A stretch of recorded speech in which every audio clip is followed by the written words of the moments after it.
Hello, hello, and welcome to The Chosen Ones, where each week we try and build around whatever the big wheel lands on. This week we got Vayne. Oh boy, where do we go from here?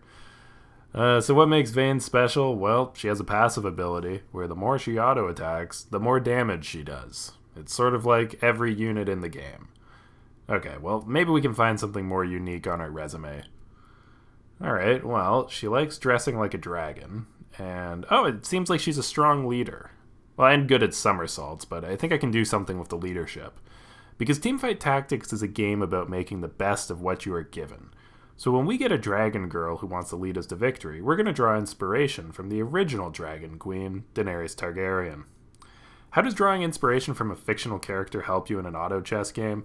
Well, Teamfight Tactics is pretty comparable to trying to rule 7 adjacent kingdoms, and Daenerys was pretty good at that.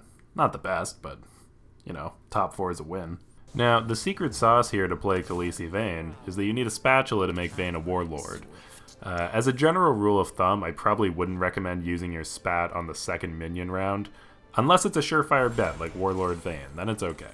Even though we have the numbers advantage here, we're not that threatening out of the gate. But that's fine. I mean, Daenerys had a pretty tough life in her early years too. What's important is that we're making friends along the way, like Garen, Jarvan, and Nidalee, that are going to come up huge for us later in the game. Garen, for example, could be the Jorah figure for us with his large armor and great sword, preferably without the weird romance angle.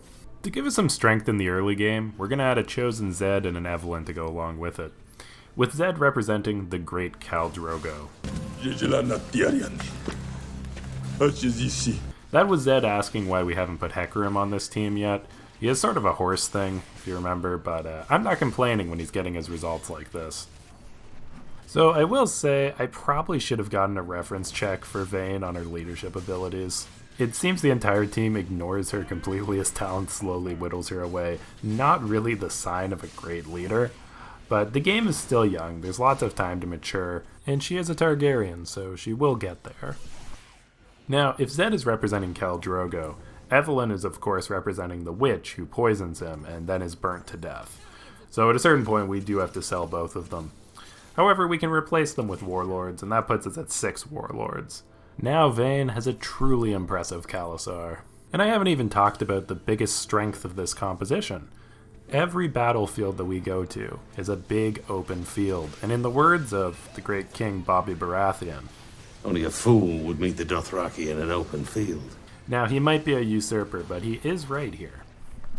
So we may only have 5 Vaynes, but we just got a chosen Warlord Zyn, which unlocks 9 Warlords and makes him a 3-star unit.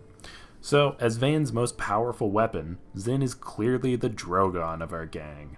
To reflect this, I'm giving him Thieves' Gloves. The random items each round helps mimic the random power spikes Drogon had on the show. For each episode, he is just powerful or weak enough for the writers to make him do whatever they need. And also on theme, we can see Jarvan's Sunfire cape, which of course aligns with House Targaryen's words, Sunfire and Blood. But don't sleep on Vayne, she's still an integral part of this team. She has the 6 Warlord bonus, she also has the Sharpshooter bonus, and a Rage Blade. So if she's ignored long enough in these fights that drag on, and she often is ignored, she can end up outdamaging even a duelist Warwick. And remember, leadership power is just as relevant as physical power. To quote Cersei, power is power.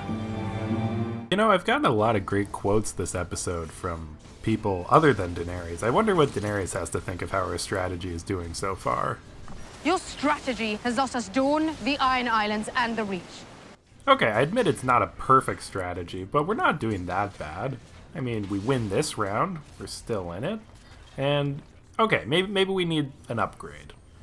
And who better than Azir? This is what we've been building towards all game, 9 warlords. So we already have our Khaleesi, our Jorah, our Drogon, etc. As a latecomer emperor, who should Azir be? Well, I think it's pretty clear with the royalty. I think he will be our Jon Snow, the King in the North. Sorry, I shouldn't have started them on that. That's gonna keep going for a while. Maybe I can quiet them down a bit. Okay, now this one is a nail-biter. If we lose, we're done. But we get huge contributions this round from Vayne, Drogon, and our King in the North. Drogon is at a point where he should really be able to kill anybody as long as he doesn't get ganged up on, And now that we have Azir walls to disrupt the enemy team, we have a lot more room to breathe.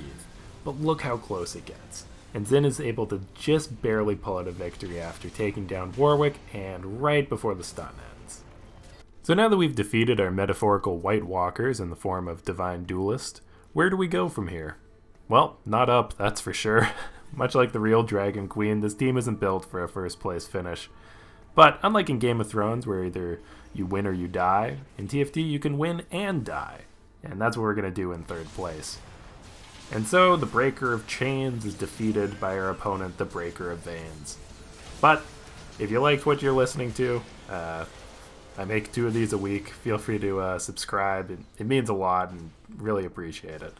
It's fine though if you don't want to subscribe. The other option is you can come fight me IRL. Watch out, I make the mountain look like Joffrey.